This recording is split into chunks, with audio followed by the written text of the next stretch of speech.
So just to be clear, this was a project where you've had to put none of your own money in.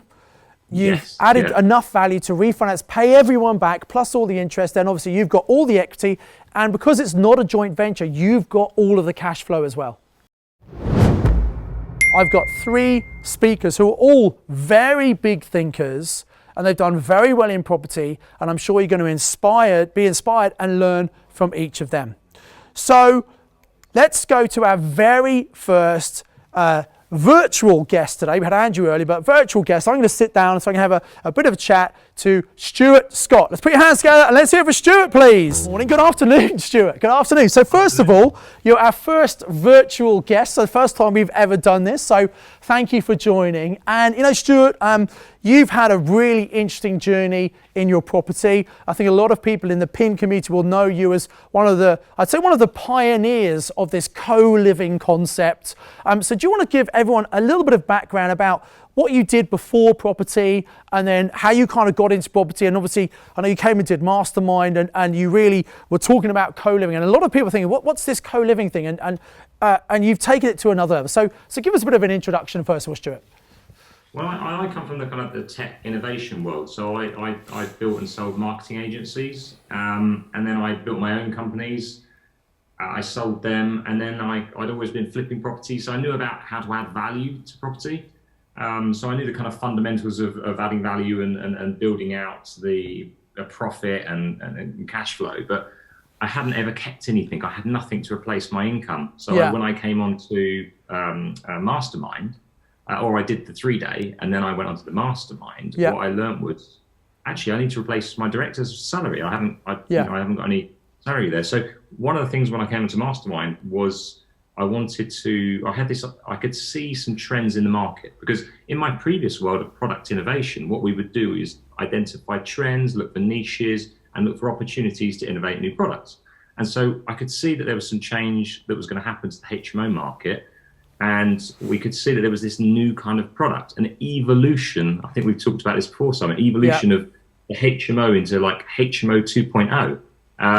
And so, you know, that was the foundations of co-living. And of course, what was initially very conceptual back then is now moved into something that's more experience-driven, community-driven, huge social spaces, breakout spaces, co-working, and all these things that we've kind of layered on and we've refined since 2015 to create this new co-living product that's really gaining momentum in the industry.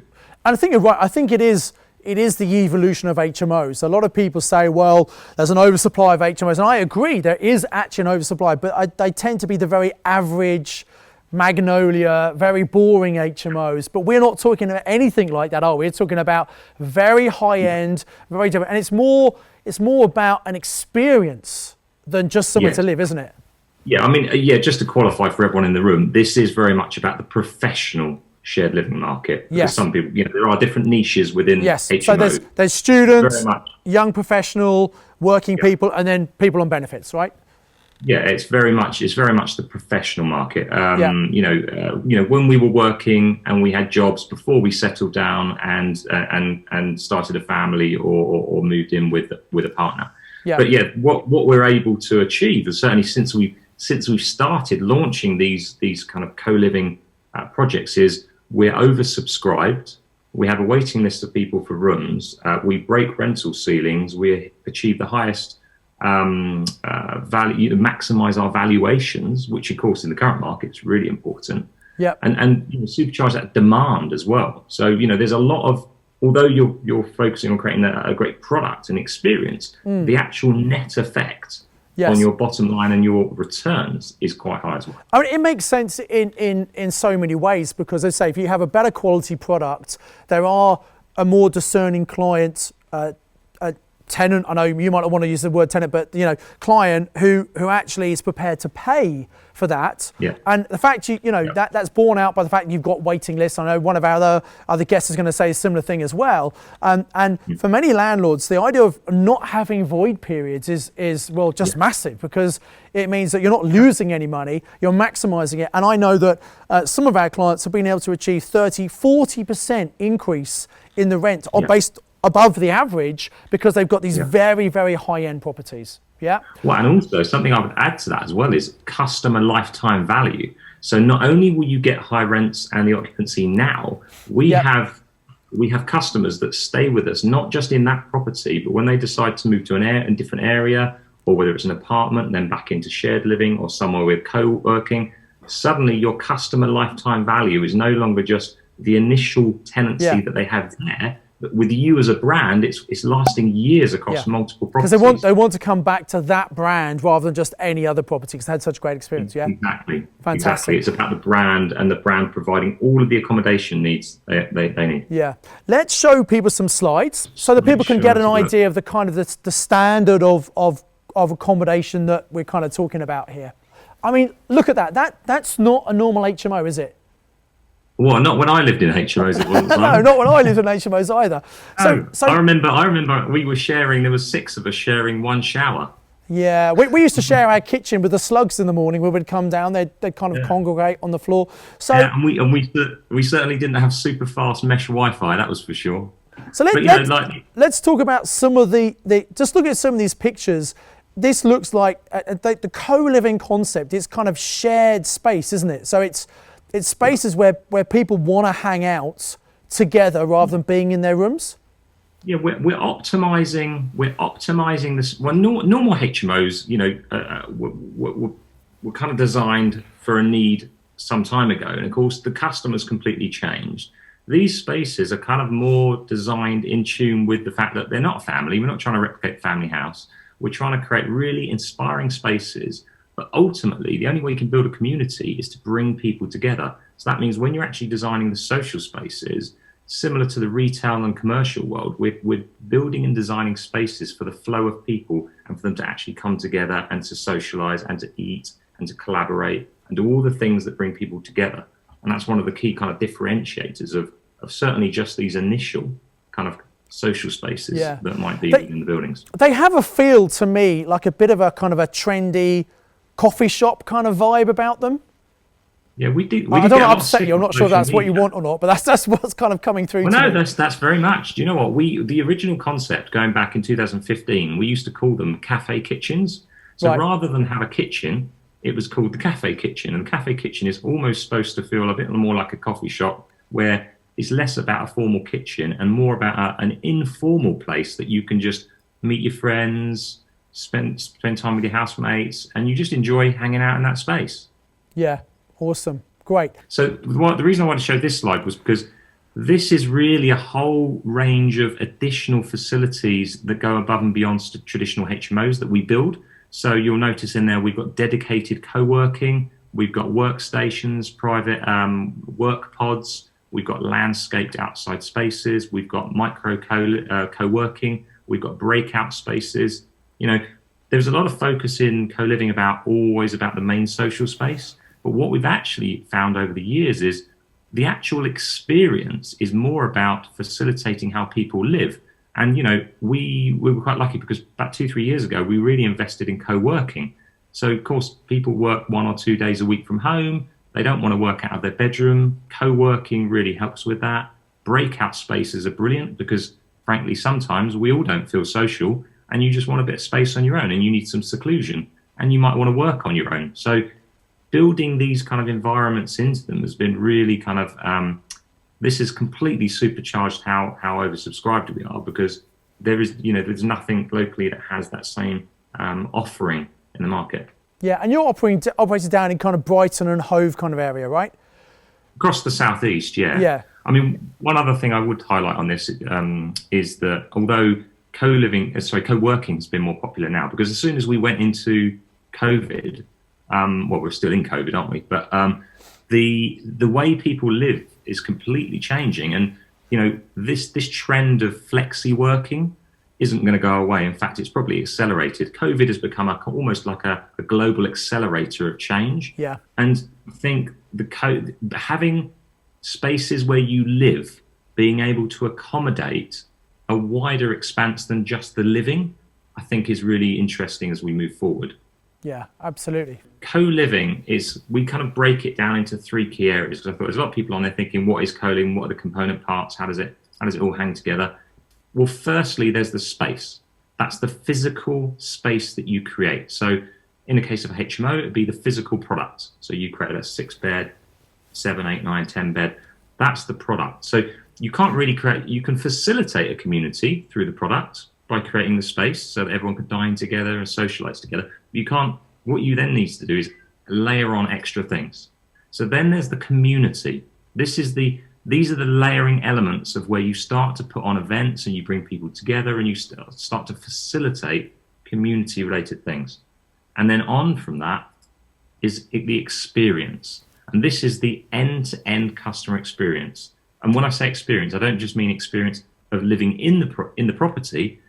That's the brand experience. Every touch point that the customer makes from, finding out about your property to contacting you, to communication, to viewings, to onboarding, to living in there, and then to leaving. And so the reason I wanted to share this slide with you because when you kind of look at it as a whole, you can see operations is huge section of the whole co-living experience. So can you imagine if you created a really amazing product, gave it to a letting agent, and they did an awful job? It would affect your occupancy. It would affect your customer experience. So I can see how obviously you can increase the amount of rent you can charge because of the desirability of this. And I can see how you can enhance the value of the property as well. But is there a whole load of extra work that you need to do to create that experience and continue the feeling because maybe an agency couldn't do it so well? Yeah, I mean, what we discovered early on. So I didn't set out going into kind of the letting side or the management side. It wasn't a plan of mine to do that. But what we noticed very quickly was that we couldn't. Letting agents are only set up for kind of compliance and legislation, and if we wanted to put on community events and we wanted to do specific things to help bring people together, bring people together based on their interests and do slightly more advanced things that would facilitate that community, we had to almost have our own operations arm. Now, obviously, in the future, technology and everything else might change this, but at the moment, we found that there was no agency that could provide what we needed. And we would have been spending that money anyway, so it was actually easier for us to actually control that experience. Now, the actual net effect was by us creating a better experience, we're actually reducing our voids and ending up creating better occupancy anyway. So it was a bit of a win-win. Kind of works well. Fantastic. So let's talk through a deal. Before we do that, I just want to position it to show that. So you were doing some HMOs and co-living. Well, HMOs really before you came on Mastermind. Yeah. Came on the 3-day course, and then you came on Mastermind, and I know you were one of our top performers. Do you want to share with people what you were able to do, the additional income you created in a year from being a Mastermind? Yeah, on the Mastermind year, I think it was around 135,000 net cash flow after all costs. So that's profit. An extra over £10,000 extra, over £10,000 a month, in addition to what you're already doing in a year. So obviously Mastermind was acceleration, huge acceleration. I mean, the 3D accelerator, I guess, was really about everything. And I think what Mastermind gave me was a real a rocket of acceleration to achieve it. Absolutely. I know you are a big thinker, Stuart, but did you think you would do that in a year? No, because I remember I don't know if you still do it. The CDs, you remember the CDs of the past winners? We don't do CDs anymore, but yeah, that was a few years ago. So that it was the whole. It's all YouTube now. It's all YouTube. But the winners, and you kind of look at the people on the stage, and you think, wow, it's amazing. And then there's part of you thinking, I wish I could do that. What they've achieved in 1 year, in 12 months is phenomenal. And you think, well, but I've got the skills, I've got the background, I can do that. Yeah. And the thing is, it seems so detached, and then you realise actually once you're there, it's all about clarity, execution, and if you can get that clarity, understand your strategy, execute it, be supported in that network, then very much it is achievable. It's just about going outside your comfort zone and taking the steps you need to. And you made a really couple of interesting points I want to pick up. You talked about really being part of the community. I know you were very active contributing. I think the more you put in, would you agree, the more you get out?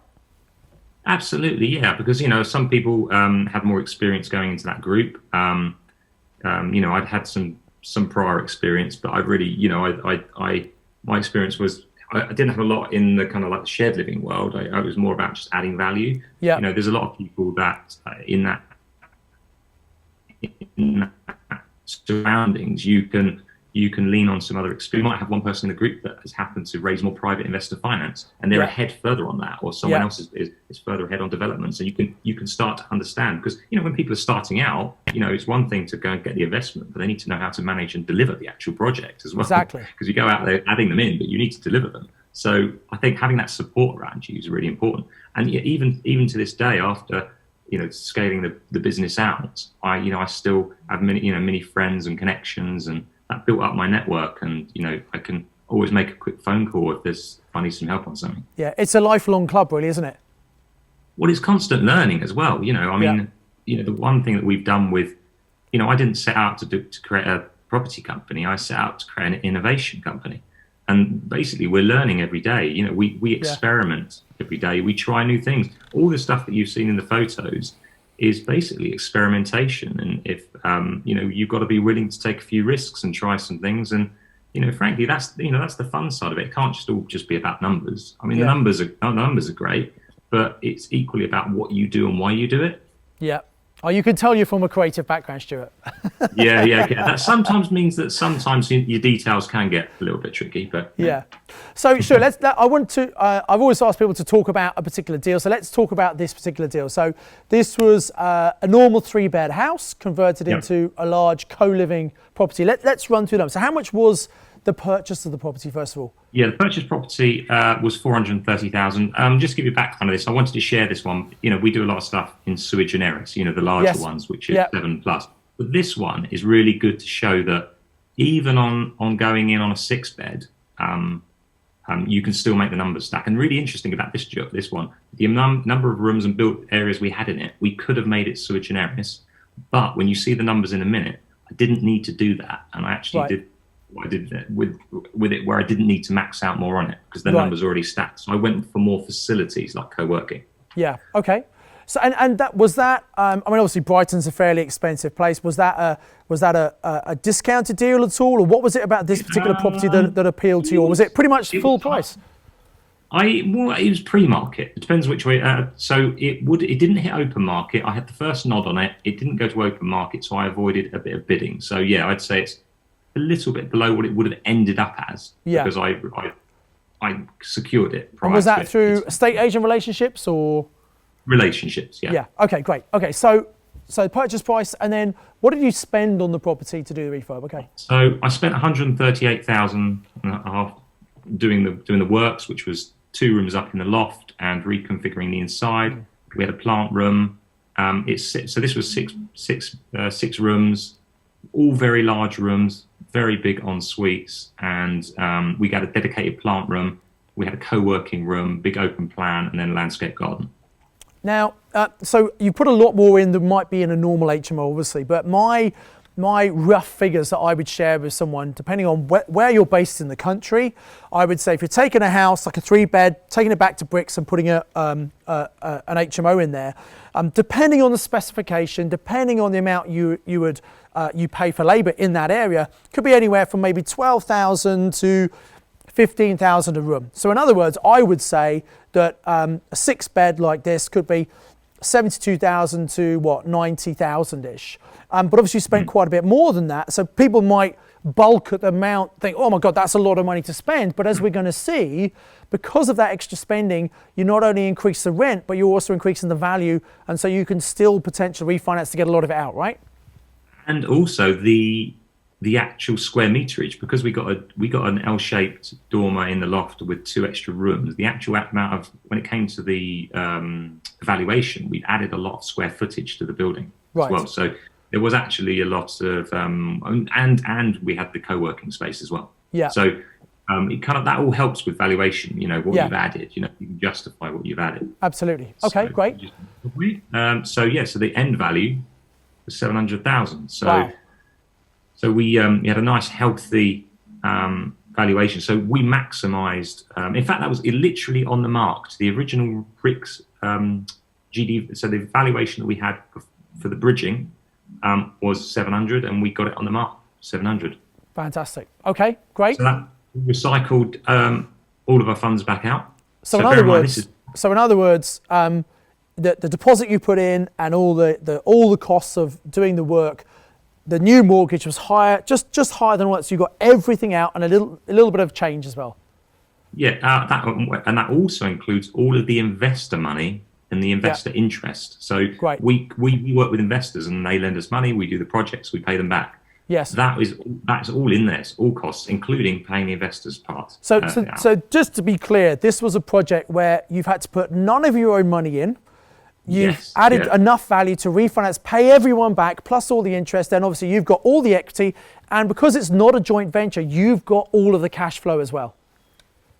In a prime location of Brighton and Hove, yes. Yes. And I wanted to share this one because we do other ones in other areas and mixed commercial conversions and other ones, but this one it's very close to my heart because it's literally, I can drive to this in 5 minutes from my house. Yeah. It's in Hove, which is one of the most desirable areas. Yeah, fantastic. Excellent. So what about the cash flow on this? You've got all your money out. What's it generating for you? So it's got a gross rental of 54,000, which gives me a net profit of 17.5. Yeah. So almost 1,500 a month with all your money out. And as you say, an infinite return because, we looked at the return on investments. So all your cash out of it, which is just phenomenal. And what about that's a really good rental income. So what's the market rent and what's your rent compared to that? So I did some analysis for you in advance of this call. So the market room average in that area from high to medium, and that's not really dropping to the bottom. It's not being distorted by dropping too low. Just what I consider to be a competitive product, basically. So the average market room rate is 583. And then we averaged ours across the same data of 753. Wow. Bear in mind, some of our rooms are over 800, some of our largest rooms. And interestingly, the rooms that rent first are always the most expensive ones. That is interesting, yeah. Is that just because they're perceived as much better? So if someone has got that budget, they want to go for the absolute best or the biggest, or? Yeah, do you know what and this has changed since COVID, but the data and all the feedback we're getting at the moment is people really value space. So all the things that maybe were more fringe and experimental before, like access to co-working, access to outside, large, bedroom spaces, that's become more important to people's buying habits, and they will pay. They were paying more for it before, but now it's more noticeable now. Yeah, absolutely. And so I think you've got a percentage for us there as well. Is it 29%? There you go. Yeah. Which, if you think about it, guys, 29% more rent on average than the average rent. That is a lot of extra profit on the baseline. So we've outperformed the market by 29%. And at the end of the day, coming back to kind of like the difference between HMOs and co-living, if no one else was doing this and the market hadn't been disrupted by everything that was happening, you wouldn't need to do this. But once the market starts changing, you've either got to be at the front or the back, or you fight out in the bottom. This is about getting the edge so that you can outperform the market, which is strategically a very smart thing to be doing. Absolutely. And obviously you mentioned COVID. I mean, I've had a lot of people say to me on webinars and things, well, do you think people are going to want to live in HMOs? And my feeling is that if you had an HMO that was a good HMO that had a little bit of community there, it's almost a bit like a family bubble. Yes, and so if your property is full, it's really not a problem. The only challenge is if someone leaves and then you have an empty room, I think there is a little bit of a resistance for the person coming in, well, who am I going to be living with? And the people who are there, well, who's coming into the property? Would you agree with that? Yeah, I think so. I agree with both of those points. So firstly, the community element was really important. And during COVID, that bond and that support when, because you've got mental health issues because people cooped up in a one bed, flat and don't see anyone. So having that support network was really, really important. And then the second part of that, your point was actually operations. Now, of course, if you're managing your own operations, which is what we do, we put the kind of COVID secure policies in place immediately as they rolled out, which meant there are safe, secure ways that you can work within the government guidance. Yeah. Now, there was a period where, of course, we couldn't move anyone in and out, but then no one could. So But what we found is actually people are, they want to have that social lifestyle. And even with COVID, what we're seeing now is a trend towards larger rooms, more facilities. It's not just about an open plan kitchen diner anymore. It's about the co-working. It's about the breakout spaces, the snugs, the landscaped outside spaces. Yeah. Those form more importance now to kind of what customers are looking for. We've obviously spoken a lot before, Stuart, and I've seen, and we talked about these slides obviously in preparation for this, but the reason I loved listening to people like yourself, who've just done such a phenomenal job, is I really get inspired. And I'm sitting here thinking about my HMOs and what the outside space are. So I'm going to be on the phone on my way home speaking to Zara, who manages my Birmingham properties, say, Zara, what can we do with the gardens? How can we make them better? How can we put some graffiti art on the walls? And, just simple things can make it feel far more desirable and make it stand out from the competition, right? Well, outdoor spaces have been overlooked. I mean, one way to think of it is the square footage that you've got external on the land of your site, whether that's a house or a building, is probably more than you have in the building for the social space. Yeah. And yet that's sometimes overlooked. So the way I would kind of flipped it the other way is almost think it's a landscaping project. So the minute we take over the site, and we create an experience, there's only so much we could do inside. And then you move to outside. And as soon as you move to outside, well, you're going to refurbish the building anyway. So then you do the same kind of design process on the exterior to the interior. And then, of course, you can think about dining. You can think about relaxing seating, at which direction the sun's going, barbecue zones, hammock zones. You can build that entire space so that when that person walks in that door, they don't want to live anywhere else apart from there. Yeah. That's really powerful. Fantastic. Stuart, and I think you've got a couple of top tips I asked you to put together. Some top tips for you, yeah. So always I think good. Tying in perfectly to your conversation, up-spec your product. Because if you don't, you're taking a risk in the market. The market has changed. The playing field has changed. You need to be thinking about up-specing your product and being kind of in tune with what's happening in the market. So that's top tip number one. Yep. Something that we discussed before, the mixing of both off and on suites, because of the topic of the VOA, which I'm sure you can add a little bit something to that. Well, at the moment, again, an objection. People think, I don't do HMOs because in an HMO, typically it's a shared house, and you as the landlord will pay the council tax for the one building, as long with all the other bills. But the VOA, the valuation office, are coming along and actually looking at some HMOs. And it seems that particularly when they're an ensuite, and some people think that every room needs to have an ensuite bedroom. And I agree that I think the market's moving towards people wanting their own private facility. So I get that. But if they're all ensuited and they're separate accommodation, there's more argument for the VOA to say actually they should be individually banded. And if you as a landlord have to pay for all of that, that's very expensive. So we in our contracts put that, we'll pay for the council tax as long as that's what we need to do. But if the VOA value it as individual things, then obviously that's then the tenant's responsibility. But this is a clever strategy so that it's not all ensuited. So talk to us about an off-suite. What do you mean by an off-suite? Well, I mean, we did some research a while ago, probably about 3-4 years ago. We did some research to understand what people wanted. And I mean, if anyone that's watching this had to go back to shared living, I think generally speaking, we don't want to share a bathroom. I think we'd probably find the data would be pretty unanimous there. Now, so if the customer wants a bathroom, private bathroom, then it's really a financial thing for you on the development side. So, but the interesting thing is the bathroom doesn't need to be in the room. They just want a private bathroom. Now, if that door is literally 1 meter from the door they are, or literally just further down the corridor, but it's just theirs and it's private, and actually it makes more logistical sense to the fabric of the building to put it slightly different position. Yeah. They don't really mind. They just want a private bathroom. So we started embracing it and trialing it, and then we had positive feedback from it. It wasn't even a thing. It was just, oh, that's an amazing bathroom. That's part of your package. You get the bathroom. Yeah. And then the VOA thing started to kind of evolve. And then we actually had a commercial conversion, and the VOA have to investigate to do a banding, naturally, because if you change from one band to another, they need to investigate to do the banding. And I went back and forth with the VOA, and we didn't get single banding because a majority of the bathrooms were not en suite. and it wasn't straightforward, and therefore it didn't get banded.